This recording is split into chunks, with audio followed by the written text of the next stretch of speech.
Lavender, who I will introduce properly in a second, just to sort of do the furniture moving. You may have noticed that I'm at the Golden Gate Bridge, apparently, but that's there so you can't see my dirty washing, is the truth, which is behind me. So I thought I'd try and have something like a professional background rather than the mess that my life is.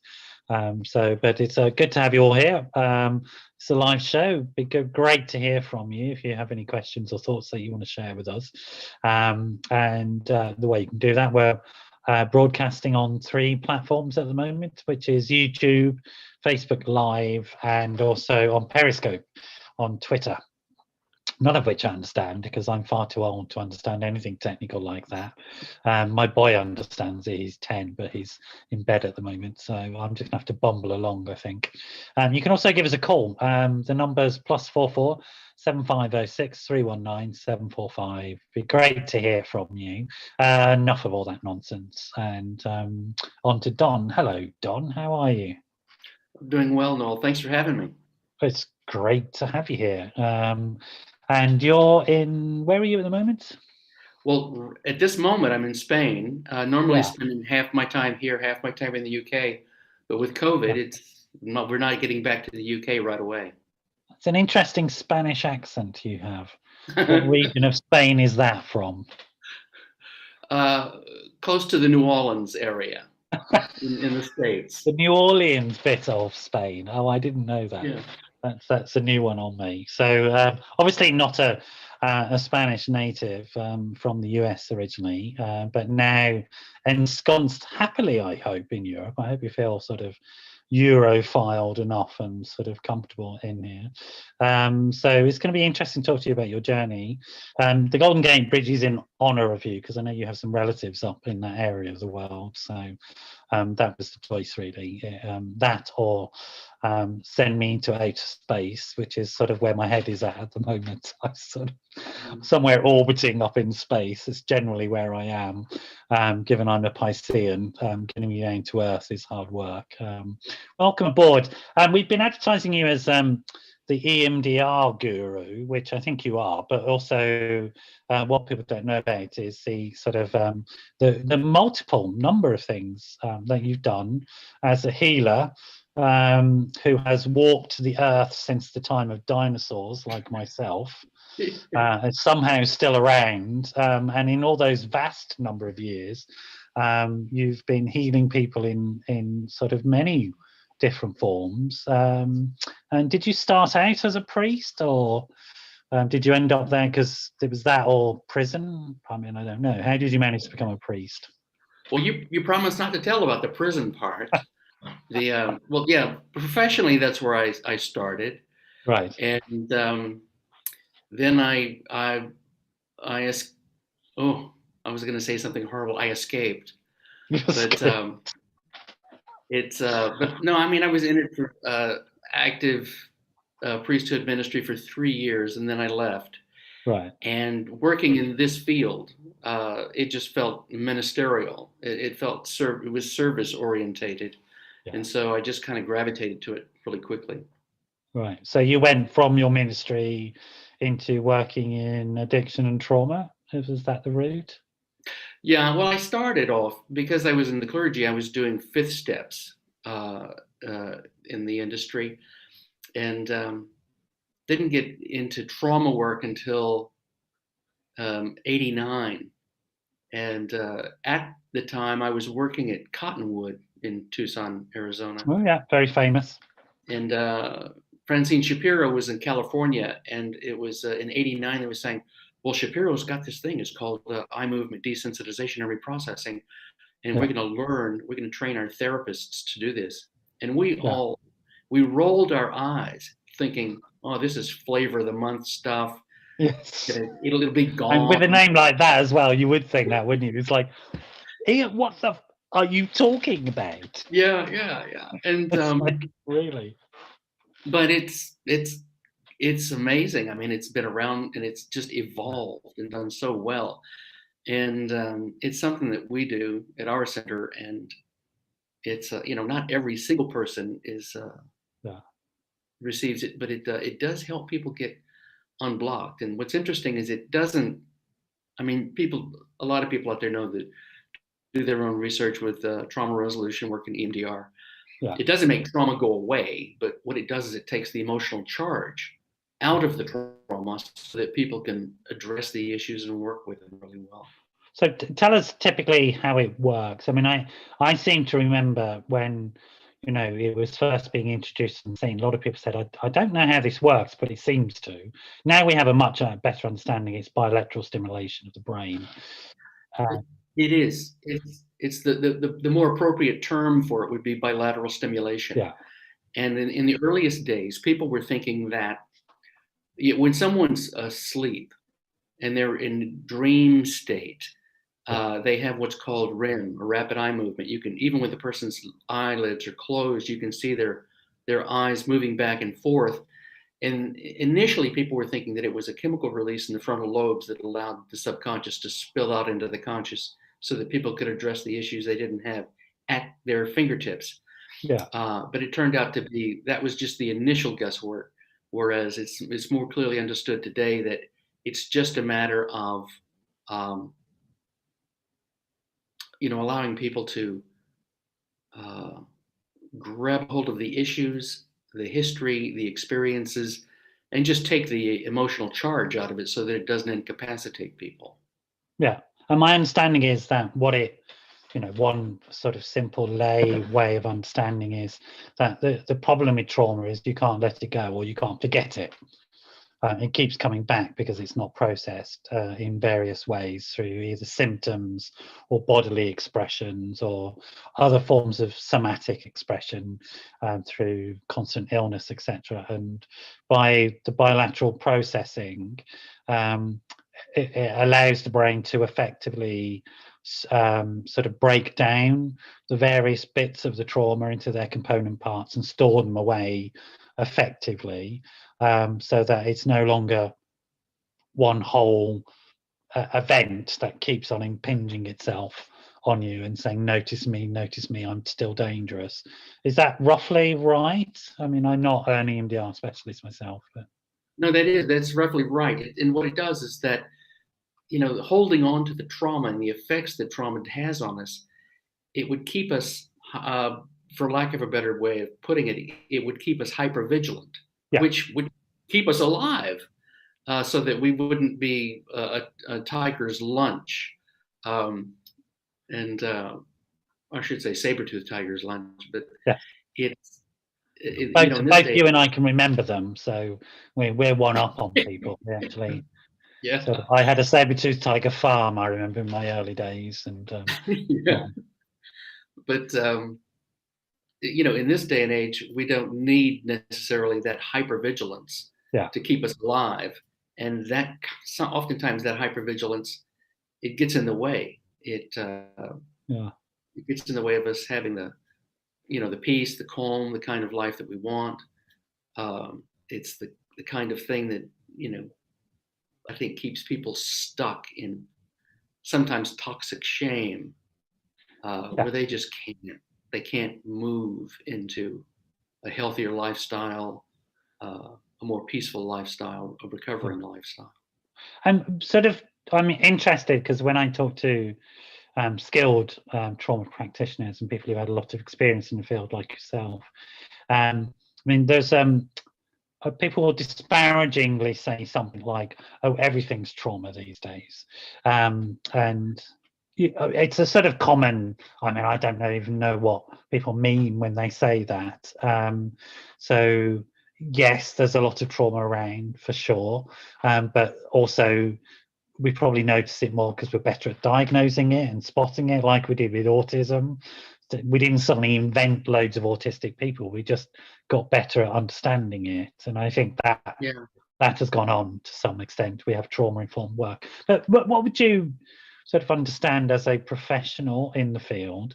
What do you understand of what trauma is and what causes it? Well, trauma can be anything that is, an overwhelming experience that just immobilizes people, that stops them in their tracks developmentally. And there are people out there that believe that all, we'll just say addiction. I mean, we work with addiction, but that's not everything that we work with. Yeah.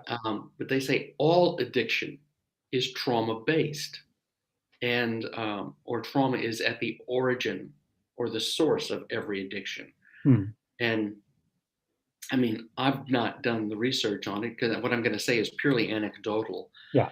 I mean, I think that that's greatly true, but not totally true. Yeah. Not every addiction is trauma-based. I mean, some people just have a genetic predisposition. Yeah. So I suppose my clinical experience is that a lot of addicts may have trauma, but it's not necessarily the genesis of the addiction. And a lot of trauma is happens after the addiction started anyway, because of the lifestyle of the addict. And it's yeah, that's an excellent way of putting it, because a lot of addicts in recovery, they say, every time I used, I was traumatizing myself. Yeah. So like you said, it's not the genesis, but it's ongoing. Yeah. Yeah, I'm interested, and wonder what you think about this. I'm interested in some of the theories of intergenerational trauma that exist, that addiction is a survival adaptation within a familial sort of lineage. And there's one theory that says you can draw a triangle from the source individual or the source trauma, and not triangle, draw a diamond shape across 9 generations. I've seen some, I don't know how valid the research is, but again, it's probably more anecdotal than it is proper research. But there seems to be something in that, thinking about the transmission of addiction, and also thinking about the lived experience of addicts who very much talk in these terms about they're trying to save themselves when they're engaged in these very bizarre self-destructive activities. They look self-destructive to everybody outside, but to the addict they seem like the only thing that's going to save them is this crazy behavior. So have you come across that sort of idea? Often, all the time. What's your thinking on it? And it's trauma is and can be intergenerational. It's just repeated. And something that's out there, doesn't get a lot of media coverage, is something called secondary PTSD. Oh, yes, absolutely. That it's you could humor me and I'll try to say this as quick as I can. It's years ago, I worked with a guy that had this unresolved trauma, and he was struggling in life and relationships. And I went through this whole bit about, so your parents, they beat you every day. No, my parents were really good. Oh, so you grew up in the ghetto? No, I had a great neighborhood. You didn't have any friends? No, I had plenty of friends. Went to a great school. It was all lovely. And here I am as a therapist trying to put my finger on, well, what's so horrible about your childhood that led you to all this trauma that's unresolved for you? Turns out both of his parents were Holocaust survivors. Yes. And, parents, loving, giving people. And it turned out that they had actually never totally resolved, from a professional therapist or anything, the horrific issues that they had and those horrific experiences. And so this stuff got passed down to their kids. And the kids didn't know what to do with it. Yeah. They didn't even know it was there. Yeah. I mean, I've read some research, and I'm not a great fan of vivisection, but, it happens. We research on animals. And there was some research looking at the role of the amygdala. The amygdala is, you were talking to James before the show about the limbic system, this midbrain. The amygdala is in the midbrain, and it's the one that goes, there's a saber-toothed tiger, or that's a snake, that's a stick, and it's that survival function. But it's also, interestingly, the beginnings of our social brain, particularly the amygdala, because it does things like facial recognition, which is partly why there's so much violence in alcohol, because alcohol affects the amygdala's ability to recognize friend or foe. So we misinterpret facial recognition signals when we're drunk. So it's one of the connections. And alcohol can permanently damage us, actually. So, which is why you still get in alcoholics with wet brain sort of aggressiveness and stuff like that. They're misinterpreting signals. Anyway, this research was looking at the role of the amygdala and it makes sense. I'm going to sort of talk a little bit and then go back to you. But this makes sense from a survival perspective. So the experiment was this. There were two heavily pregnant mother rats. In one of them, the in utero baby rats were had the amygdala developed. In the other, they hadn't. And so it's a simple experiment to see what was going on in terms of the capacity of the amygdala to pass on information genetically to the next generation. And then they exposed both pregnant rats to a very traumatic, frightening event associated with a specific smell and a specific sound. So the event, the smell and sound. So they behaviorally trained the rats to be afraid of that combination. And then both went to term, the babies were born, and then, they kept them separate, these two groups of baby rats, and then they exposed both sets of baby rats to the smell and the sound, which in and of themselves were relatively innocuous smells and sounds. They weren't in and of themselves frightening things. And you can see where this is going. The baby rats where the amygdala had formed in utero ran around in panic, absolutely terrified by this smell and this sound. And the baby rats without the amygdala, innocuous smell and sound, didn't really react to it. So it was part of the body of knowledge that showed that the amygdala can encode at least one generation. I think there's more research that shows it can encode more generations. It sort of makes sense to me because, as a species, if we had to explain all the potential risks to our newborn, they'd be dead before we'd explained it. And there needs to be some system which automates risk and risk management. And so that sort of makes sense to me that would be in there, and that then that would have intergenerational consequences. So, I think there is emergent evidence of that. I'm not sure yet that there's a strong enough body of research that shows that leads to these adaptations which create addiction. But what I do know is that addiction is trans-species, and when anything is trans-species, it means it's there for a very good reason. We better be very thoughtful about what we do around it, because it exists. If horses can be addicts, which they can, if monkeys can be addicts, which they can, Mother Nature has created this thing for a reason. And at the moment, there's a plausible argument, I think, that it's a survival mechanism. What do you think, creates trauma? That's the other big question that people have.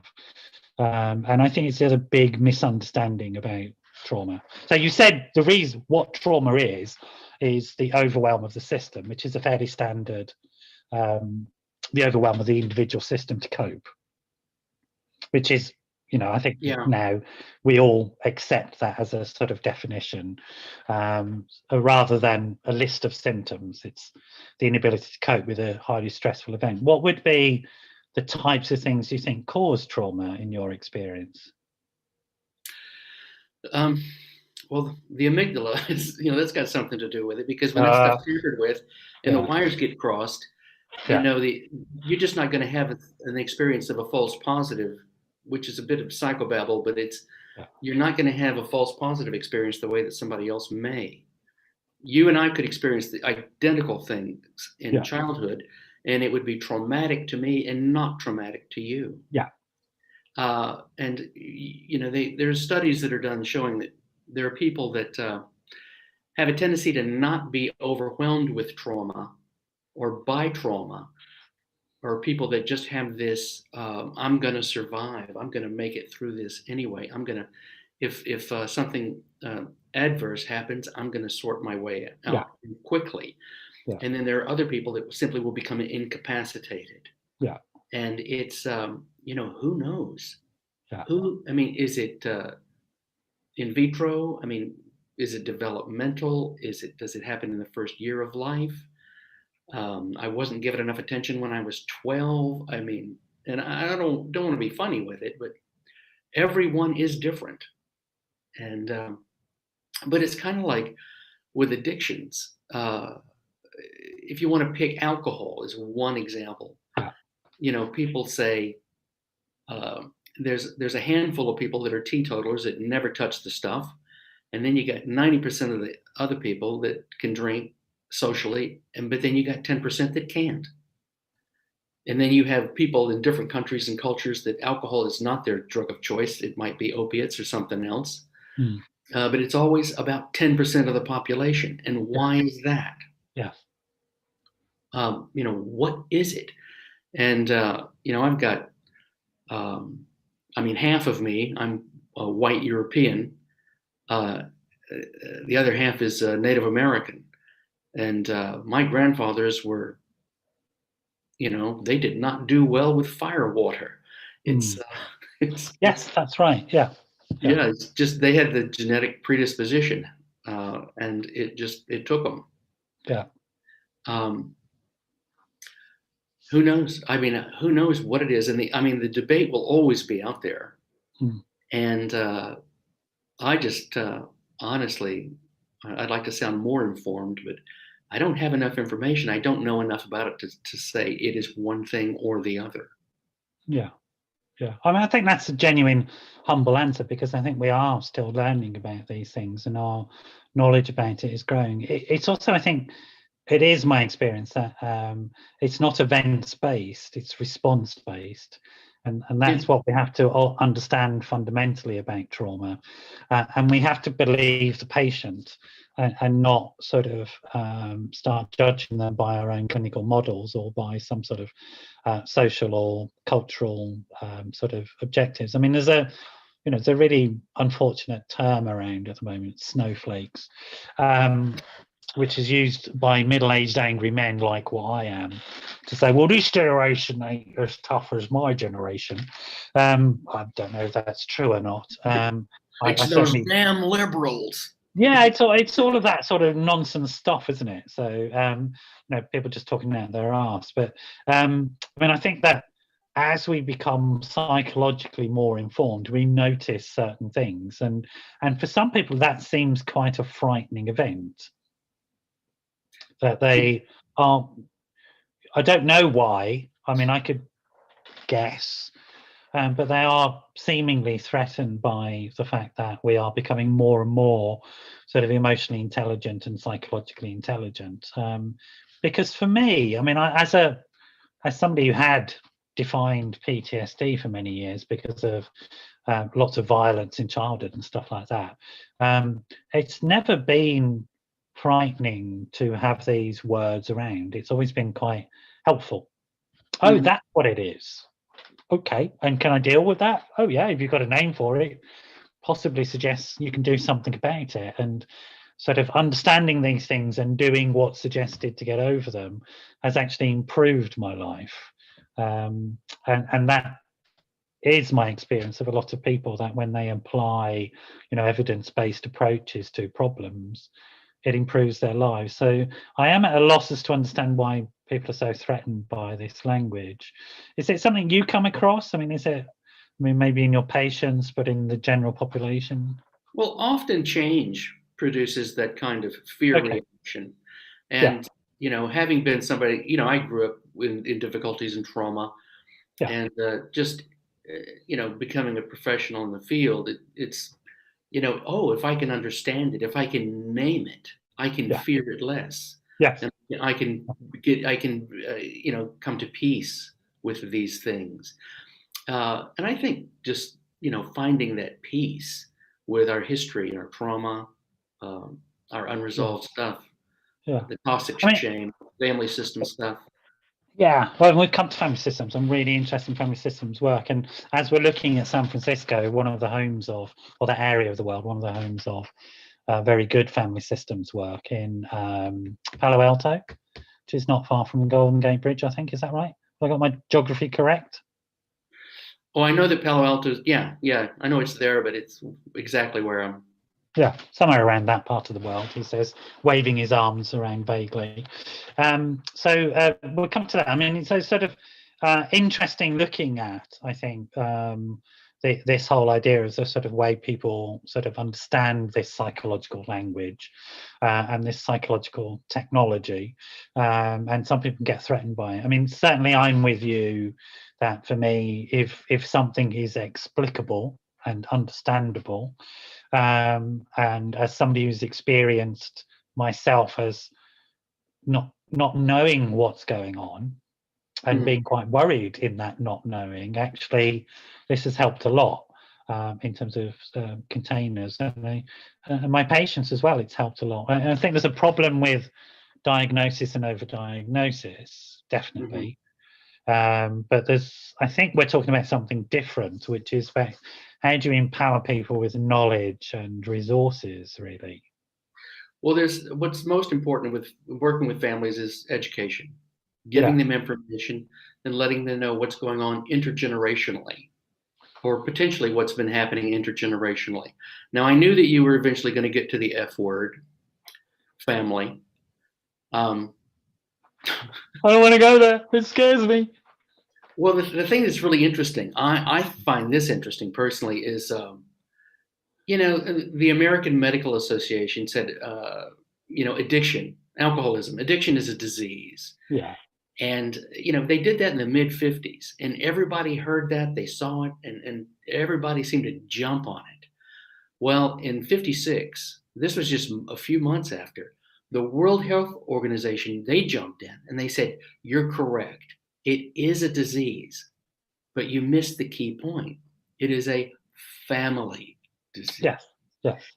And that's the thing that gets me. I mean, individual therapists do incredible work with family, systemics, but treatment centers, they treat addictions, but they don't treat the families. I mean, they might have a weekend group or something. Yeah, I know. It's like a waste of time. I mean, it's been slow with us with all this COVID stuff, but our little program, we do a week-long family program, tons of education, tons of information, non-blaming, non-shaming, just say, all this crazy stuff going on, you didn't invent it. You learned it from your parents. Did your parents invent it? No, they learned it from their parents before them. Yeah. So we look at all this stuff that's been intergenerationally passed down, whether it's dysfunction, shame, whatever. It's we just give. It's also, I mean, I think it's interesting, even if there's no history of stuff, and this is where sort of maybe people don't understand it. Our personalities are being shaped all the time. Yeah. So we may be born with stuff, but the fact that I relate to somebody that I love, they're having an effect on me, and they're literally shaping my personality. My frontal lobes are adapting and creating structures. And that happens if somebody in your family system has a significant issue, which will shape the personality of other people because it's not amenable to their interventions. And so it's in a literal sense that it becomes a family illness. It becomes encoded in your personality, and there are physical structures in your brain that reflect it. And I think sort of explaining to people in just sort of pretty straightforward terms, that's what it means. Do you get it now? And then they can let go of that shame stuff, because I think the old psychological model was that it was your family, what did it to you, and there wasn't an understanding of this dynamic interaction. Yeah. And there's old models that talk about, the parents created the child who has the addiction, and that's just not true. I mean, it may be true in some cases, that the parents were bad enough that they triggered a response in the child. Okay, I get that. But in most cases, it's not like that. It's situations in which are muddier than that, and where there's maybe inherited stuff in the parents, and there's congenital stuff that's in the children, and the environmental impingement and stuff like that. Yeah. Well, and behaviorally, parents don't wake up in the morning, pull the duvet back and go, "Oh, how am I going to mess with my children today?" I do, but that's just me. Well, my parents did that, but most parents don't. So, but it's, the stuff that gets passed down, and then people, they don't want to be disloyal to their parents or family by talking about this stuff. Yeah. And families, they just need education about this. Yeah. Yeah. And to learn the patterns that they're caught up in, the sort of enabling and the caretaking and all that sort of stuff. I'm also very much of the school, the emergent school as well, that thinking about secondary traumatization and but also trauma within the family as a result of the situation, because I think one of the things that isn't explored enough about this is that the effects of an active addiction in a family are to introduce traumatic events into other people's lives, not on purpose, but the fact that you watch your child almost kill themselves on a regular basis is a highly traumatizing experience. That they may have overdoses that they just survive from, or they're involved in with the police and you're worried about them and all this sort of stuff, and it's a highly stressful event. Is that something that you experience and see in families? Yeah, daily. And I mean, and the whole family system is traumatized and incapacitated. No one can move. Yeah. And, they don't know. And then parents, being parents, they beat themselves up emotionally. It's like, oh, what did I do? If only I'd have done this, if only I'd have said that. No, it's, as far as human development, and you could get into all this childhood developmental stuff with Piaget, but once somebody reaches age 6, you can tell them, but you can't tell them much. They're going to think what they're going to think anyway. They're going to do what they're going to do anyway. That's right. Mind is formed at that point easily, without a doubt. It used to be thought it was formed earlier, but I think 6 is a good age, actually. Prior to 6, though, you're shaping that mind. Were you a Jesuit? Were you into give me the child and I'll give you the man? No.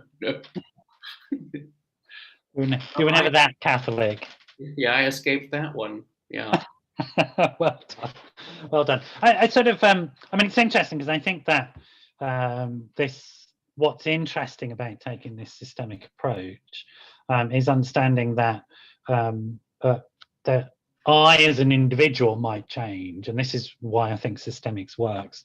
But the most difficult aspect of my change is to get those intimate love relationships around me to change as well.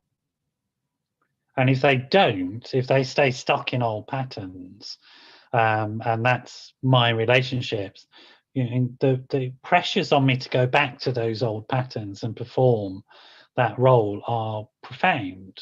And so, well, it's particularly difficult if we get trapped and we remain in child ego state, where I think I can actually control people and change people, instead of changing self. And I mean, the very simple language, that innocent language that adults use around children that prompt them to stay in child ego state is it's amazing. And it's in the stuff of, oh, look what you made me do. Yes. Yeah. There's so much that people need to unlearn when they are in therapy. Yeah. It's interesting. There's a sort of term, I think, in the 12-step fellowships, which you were referring to earlier on, when you were talking about doing step 5s with people. I would never have dreamt of doing a step 5 with a priest, I have to say. It would have been the last person I would have ever got to. I remember too much of my confessionals as the terrified Catholic boy I was, to go anywhere near. Actually, it's not true. My father was very nice. Me and my brother used to have a game with each other whereby we would see who could get the most punishments from the priest by inventing lots of bad things we'd done. And so whoever got the most Hail Marys and Our Fathers won. Oh, you didn't have a game where who could make the priest cry? No. You wouldn't have made our priest cry, I'm telling you. He was working class Irishman. So there was no way he was crying, not openly anyway, not unless he was drunk, I don't think. But anyway, what were we talking about? Where did I go off on that? Well, just families and how families have a tendency to just not fare well when they carry their shame. Yeah, and also just thinking about that sort of child ego states, because there's a term in 12 step, isn't there, about people being sort of caught up in self, which I understand as the child ego self, or the egocentricity that a child has, because a child inevitably, as a survival strategy, thinks of themselves at the center of stuff. So if something is going well in the family, the child thinks, oh, that's because of me, I'm wonderful and lovable. And if something is going bad in the family, the child thinks, oh, that's because of me, I'm bad, I'm rotten. And it's pretty simple for a child. But not only does the child think that, it gets reinforced. Yeah, absolutely. I mean, I think in some ways, and let's maybe get into a contentious area, I think in some ways it's reinforced in an awful lot of addiction recovery practice. Actually, that approach is to I mean, I think there's an attempt to get sort of people to take responsibility for themselves, and it backfires quite often, I think, in terms of it ends up blaming and shaming and reinforcing this infantilized state where I must obey this big parent who knows everything. You know, the sort of certainly in that Minnesota model, and we talked about it on the phone before, sort of the inappropriate use of that one approach, and how what we do about people in the industry who don't comply, who don't do what we want, is to tell them it's because of your fault. The reason why you haven't, this magical stuff that I've got hasn't worked on you is because there's something wrong with you. Because I'm bad, stupid, and wrong. It's all of that. And I can't really think of another branch of mental health where that's okay, where that would be okay, you know. Well, it's I mean, I don't, as far as 12 steps go, but I want to preface this with, I love the 12 steps simply because I've seen it help so many people. Yeah, without a doubt. But it also, you know, it's not exactly a solid professional model designed to help people, you know, uncover all of their issues. There's some blaming and shaming in there. And you had mentioned in the phone call about the, you know, the part of the 12 steps saying, well, in the big book where it says those that are constitutionally incapable of getting on. You'll be fine as long as you can be honest. But that's clinically untrue. Yeah. I mean, there's no clinical evidence to back that up. I know plenty of people who are honest who can't work a 12-step program or can't get sober. And it's not because they're dishonest. It's because they've got bipolar, or it's because they've got psychosis, or it's because they've got X, Y, and Z. I mean, it's like, oh yeah, because you know, you're following what, your honesty or my honesty, and then people get set up as gurus, and it's just a train wreck. No, I know. I'm with you. I'm not bashing the 12 steps. I've been in 12-step recovery for a long time, and it works for me. I'm lucky I'm dumb enough that it works for me. So there you go. I don't have to be clever about what I do. It's very simple with me. Don't use. And I'm lucky that, you know, the issues I had that complicate recovery, I got a lot of good treatment for, because I work in the field. And I'm very lucky about that, and I'm very grateful for it. And it came to me free, just handed to me as part of, you know, helping sort him out. But you know, that isn't the case for everybody, and it certainly isn't. But it's also, I think, there's something about this homogeny, whatever the word is, where there seems to be you know, an approach which I think generates a lot of money in the private sector, but isn't necessarily all that effective. And actually, I think there's an unconscious bias within. I use that term cautiously because unconscious bias has been in the news recently with people having a go at the term, but there's an unconscious bias, I think, in the treatment industry around illness rather than health, because people being ill makes more money. And the business models are based upon relapse. They're not based upon recovery. Yeah. Yeah. There are systems that promote relapse and a revolving door. Yeah.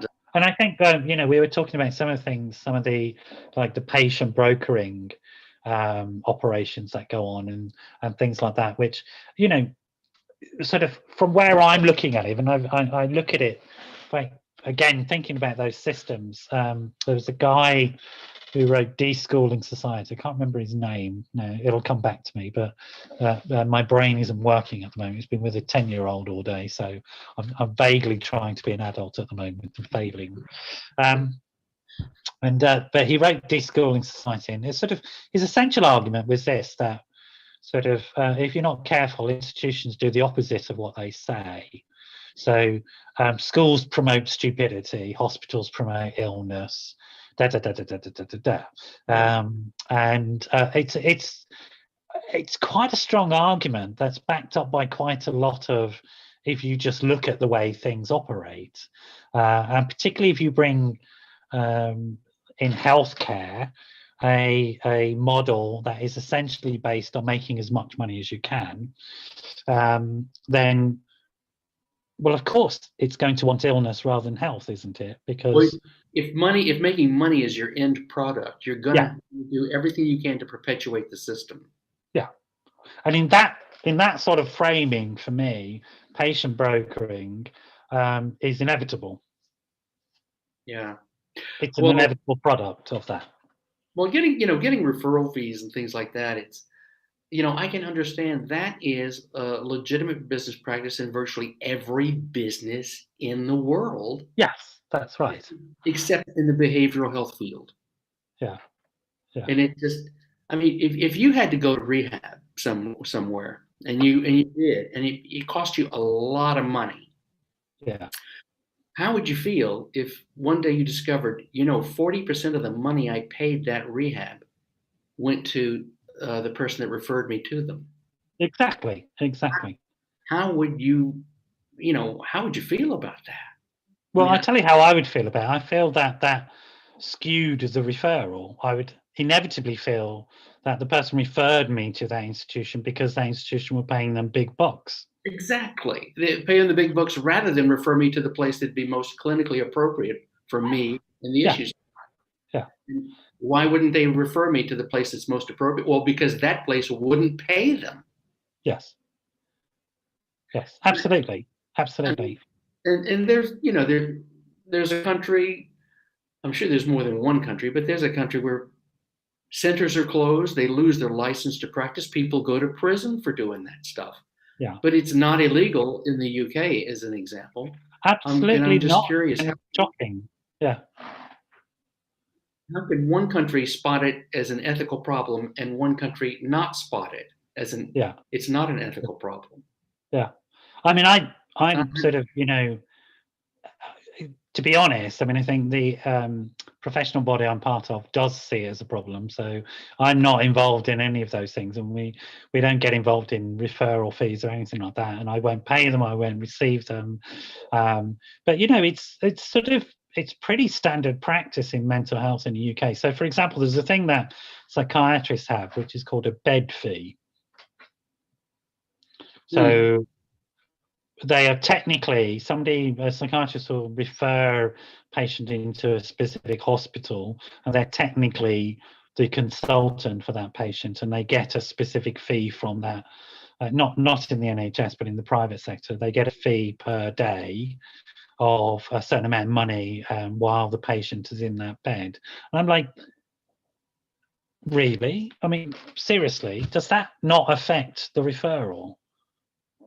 And I remember once there was an expose done by a newspaper, undercover expose, which was done by a newspaper, which was interviewing a couple of psychiatrists who were involved in this practice.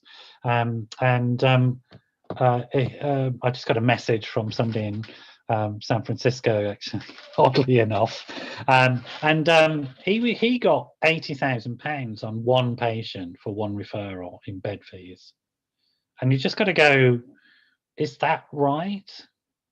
And that patient was in a bed for 18 months. That's why he got so much. And I'm like going, 18 months in a treatment centre, doesn't that mean the treatment's not working if it's 18 months? I mean, yeah, it does so make you wonder. you got to, I mean, I think these questions are really, really important to ask. And the country we're talking about where it's illegal is the US. It doesn't mean it doesn't happen. Because I've sat in meetings with people in California where they've offered me referral fees, sort of like, so it's rife in the industry. It is absolutely rife in the industry. But you're right. What happens is those people who refuse to do it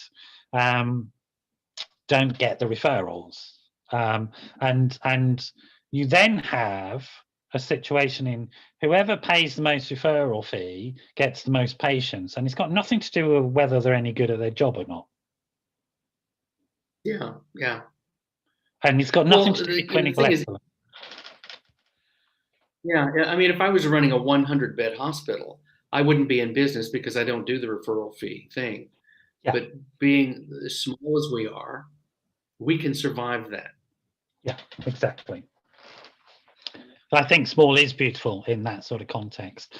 So I want to segue off. I know we wanted to talk about that because it's not often talked about, but I think it's real and I think it needs to be discussed and looked at. And it's leading to a situation in which practice is getting worse in addiction treatment because of this skewing into sort of a place can be successful because it's got a lot of economic backers that will invest a load of money and they can pay loads of money to the referral agents.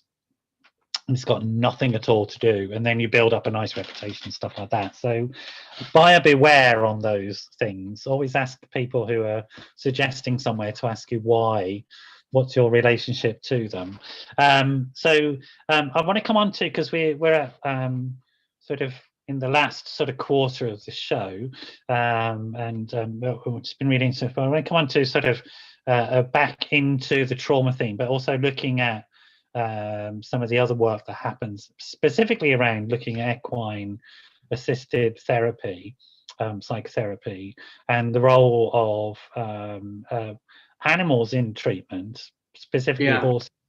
It's got a long history, actually. People think it's relatively new, and in some ways it is, but actually sort of using particularly horses in therapeutic environments goes back quite a long time.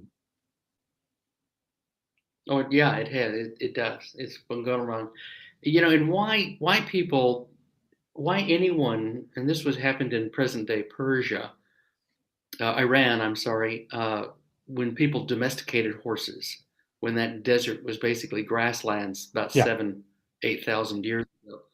It's amazing that somebody began domesticating them. But what's interesting is we do aspects of somatic experiencing, trauma resolution work with our equine process. And Peter Levine, his first book, Waking the Tiger, he gave the example of, you're in a little auto accident, a little fender bender. Your dog is in the back seat. You get out of the car, you open the door, the dog steps out of this is Peter Levine's example. The dog steps out of the car, the dog gives itself a shake all over. Mm-hmm. And in doing that, what the dog has done is it's rebooted its autonomic nervous system. Yeah. It's healing itself. Whereas the human steps out of the car and saying, they don't say, oh, I think I need an hour and a half of yoga and meditation. No, they want a martini. They want to get the edge off. Well, it is believed, and the research is still out there, but people are believing that there are folks that get their autonomic nervous system rebooted simply by standing next to a horse. Right. They feel better after working with horses, and they can't put their finger on exactly why they feel better. But it's that join up, it's that connection, and it's that limbic resonance. And that's what happens. Working with a horse, I call it, it's not a head activity, it's a heart activity. Yes. But it is a head activity in that it's limbic system, it's limbic resonance. That's what occurs. And what I do is I teach people, if I've got enough time, I teach them how to lunge the horse at liberty, to walk, trot, canter, and come to them at liberty, without a rope, a round pen. And they get to do it with energy and that limbic connection. Yeah. And I just teach people how to get that done.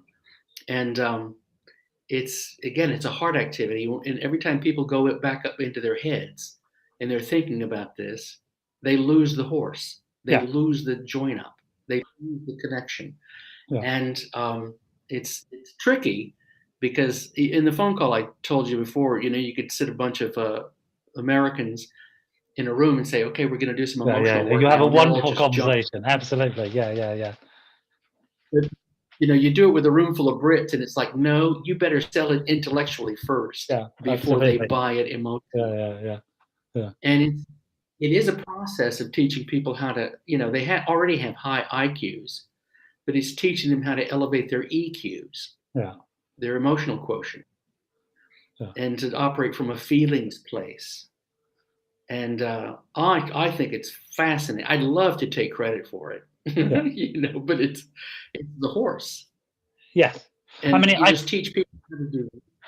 There's something in, there's an intuitive sense of correctness for me, because you describe the horse is a prey, not predator, and the differences between different types of animals, and that horses are very attuned to looking for signals of problems, because they are prey and they're herd animals, and they communicate in that way, and they communicate very quickly non-verbally with each other. And you've described to me, it's a beautiful description of a horse can spot the one person in a group of people who's struggling, and then will go up to them. And it's probably a survival mechanism the horse has got, just checking, is the problem you're having something that's going to help give me a problem? And checking them out. So it's probably something like that going on inside the horse's brain. But there's that sense of horses. Sorry. Yeah. Well, I mean, and it's herd instinct. It's safety in numbers. It's survival. Yeah. And that's what lends the horse to it. And the horse's brain is basically about the size of a walnut. Yeah. But the brain is mostly a limbic system. Yeah. Yeah. My brain's about the size of a walnut, so I might be good. You might want to get me in, because I'm all limbic and nothing else, mate. That's the way it is. But that whole business about, when you spot somebody from across the room and it's like, oh, that's the one for me. That is limbic resonance. Yeah. And it's the same thing with the horse. Yeah.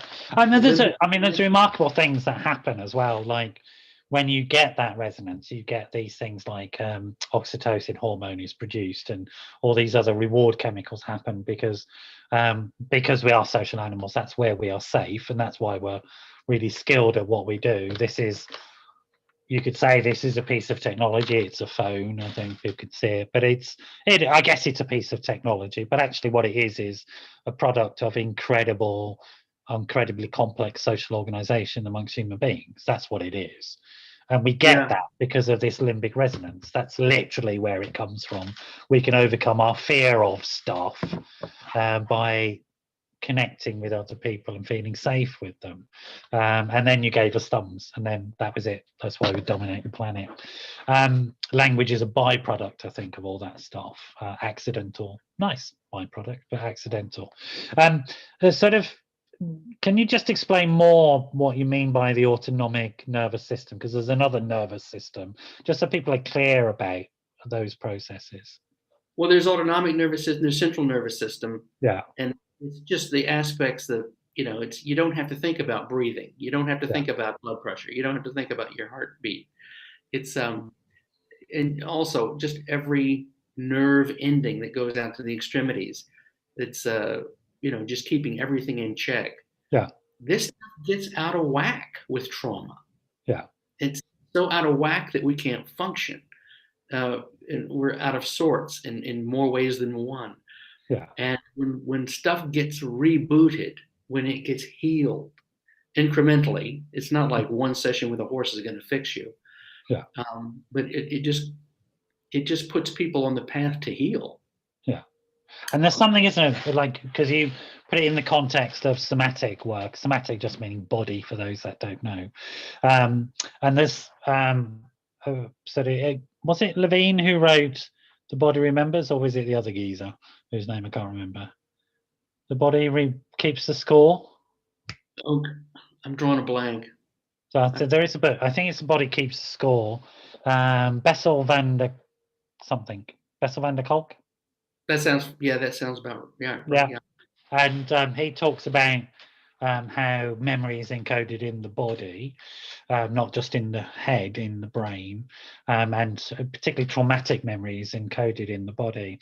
And I know there's been some really interesting work that's been done around muscle fascia being the stuff that wraps itself around a muscle to give it coherent shape. And fascia, rather than the muscle, will hold memory of trauma. Memory, yeah. And it will just hold the muscle in that traumatic memory. And you can do work with that fascia to release it so that you can move on. And it seems to me that Levine is describing something in that animal reaction of the shake. When we teach patients this, we teach them to get up and, if you feel stressed out, just do a bit of that and jump up and down. And there's something about working the fascia and working the muscles, that reset, as you say. I mean, I do it now and I feel, oh, that's got me going. And that's and I think there's something about that animals do. And thinking about the nervous system, because the nervous system, the point about it is that it sort of has a life of its own. Mm-hmm. Yeah. And it's not that much connected to executive functioning. It doesn't really need it. So when you decide to walk, mostly walking is automatic and the nervous system takes over. Your brain isn't sort of, the executive bits of the brain are not going, now do this, now do that. No, it's memory, what people call muscle memory, and the messages go from the spine to the leg and they don't go up to the head because there's no need. It's a waste of time. And if we are operating on that level, it makes absolute sense that if this stuff is encoded, this trauma is encoded there, that we have to have approaches that work with it. Because if the frontal lobes, the talking bit, the I bit, actually isn't involved in those actions, then going through there doesn't make much sense if there's something here you want to sort out. Well, it's, there are people that I don't know a lot about this, and I shouldn't even talk about it because I know so little. But there are people that believe that we're born with memory from prehistoric times. Yeah. And then you have muscle memory in the fascia. And, things that happen to us from day one is called, is things that exist on this cellular memory. And so what do we do with this stuff? Yeah. What helps? What hinders? Yeah. So it's a good journey to figure out what's good and what's not. Yeah. On that note, we're coming to the end. I mean, on that existential note about the meaning of life. Yeah. Blimey, we're sort of ranged around. If people want to sort of find out more about you or get to know what's happening, where can they look in terms of websites and so on? Yeah, you'd think I would have the phone number on the tip of my tongue. I don't. It's www.caminorecovery.com. Okay, cool. And that's based mostly out in Spain at the moment? It is in Spain. It's we're just outside of a little town called Vélez, Malaga, which is a half an hour east of Malaga Airport.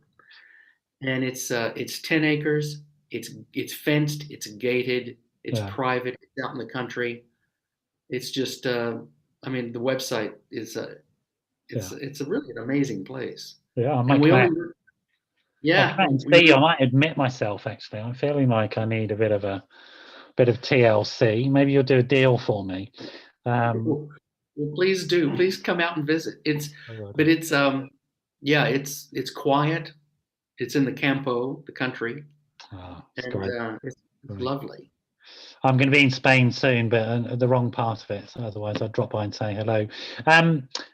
Just sort of catching up with some of the COVID stuff. I'm assuming, but you can make the statements clear about your policies and procedures, keeping people safe during this time if they do come out. Yeah, I'm sure that the policies are on the website, but it's luckily, the staff have been excellent. They take precautions. No staff have come down with COVID. No client has come down with COVID. Right. We monitor all that stuff. And of course, the Spanish here, they have excellent memories. The Spanish flu that happened I know. like 100 years ago. They're what did for us all last time, wasn't it? Whoa, yeah. So, but Spain is excellent at keeping itself safe. Yeah. And I just have I can't stop praising the staff for how well they take precaution. And getting treatment, obviously, again, for people who don't know, getting treatment is a legal reason to travel at the moment. Even if you're in total lockdown somewhere, you're still allowed to travel for treatment purposes. I think people can go from the UK into France. Yeah. They have a referral letter from a doctor. Yeah. Spain, I think they've closed the borders right now, but that might change in 2 weeks. Yeah. Yeah. So, I mean, what we do is we're a very small center, but we have clients from all over the world. Yeah. And we have recently had 4 people from the UK that wanted to come to us, but they couldn't come in. Okay. Well, hopefully that'll change soon. Yeah. Which we'll see. When the Spanish stop being pissed off with us Brits for whatever reason, they're annoyed with us. They'll get over it. I don't know if the Spanish will ever not be pissed at the UK, but fingers crossed. I don't think the world will stop being pissed off at us. And the whole of Europe are sort of booing us at the moment. It's not fair that we're being so successful with the vaccines after having left Europe. I mean, good Lord. All this message, the EU is going to sort this. Well, they haven't. And the UK is on its way of sorting it all for themselves.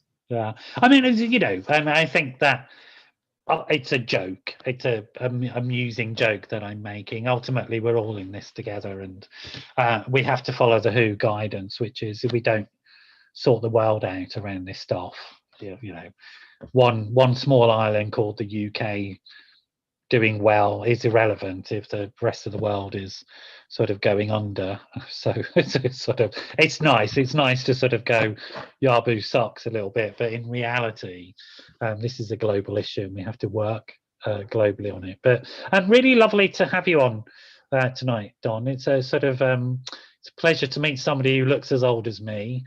Most people that come on here sort of are really young and I feel rubbish and over the hill, but I've actually felt okay tonight. So thank you for sort of bolstering my ego for me, if nothing else. Well, thanks for having me on the show. It was really good chin wag, mate. Sort of think about getting you back if you'd be interested. Come back another time and let us know how things are going and continue this interesting conversation. All right. Well, thank you so much. And yeah. I'm going to say goodnight to everybody and thank you. You stay with us, Don, just for a bit. Thanks everybody for joining us. It's been a great show, and see you all next week. And in the meantime, do stay safe. Bye-bye.